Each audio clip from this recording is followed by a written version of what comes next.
বন্ধুরা, আজকে আমি তোমাদেরকে বলবো যে ড্রাগন গাছের যখন কচি ডাল বেরোয় সেই ডালগুলো কখন রাখা উচিত।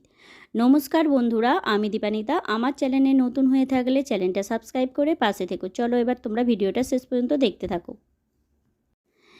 এই যে দেখছো এখন ফলের সিজন, এখন যেহেতু ফল হবে আর এর পরেই দেখবে শীতকাল পড়ে যাবে বা ঠান্ডা পড়ে যাবে, সেই সময় দেখবে কিন্তু ড্রাগন হবে না। সেই সময় যে নতুন করে কচি ডাল বেরোবে সেই ডালগুলো তোমরা কিন্তু তখনই রাখতে পারো গাছে। তখন ফল হবে না, তখন তোমরা বুঝে সব ডাল কিন্তু রাখবে না। তখন কিন্তু এই যে পুরনো গাছগুলোর কিছু ডাল কেটে দিতে হয় আর নতুন যে ডাল বেরোয় সেই ডালগুলো রাখতে হয়। তো ওই ডালগুলো যখন 5-6 মাস পুরনো হয়ে যাবে তখন ঠিক ফলের সিজন এসে যায়, সেই সময় দেখবে আবার নতুন করে ড্রাগন ফল হবে। তো তোমরা ভিডিওটা দেখলে আশা করি বুঝতে পারছো যে আমি কখন কখন নতুন ডালগুলো গাছে রাখতে বলছি, আর কোন ডালগুলো রাখবে কোন ডালগুলো রাখবে না সেই নিয়েও কিন্তু আমি একটা ভিডিও দেব।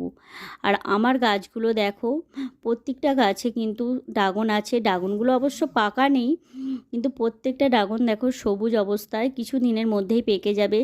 যখন এই ড্রাগনগুলো তুলব সেই ভিডিও আমি তোমাদেরকে দেব। আর আমার এই ড্রাগন গাছের ভিডিও তোমাদের কেমন লাগে কমেন্ট করে জানিও।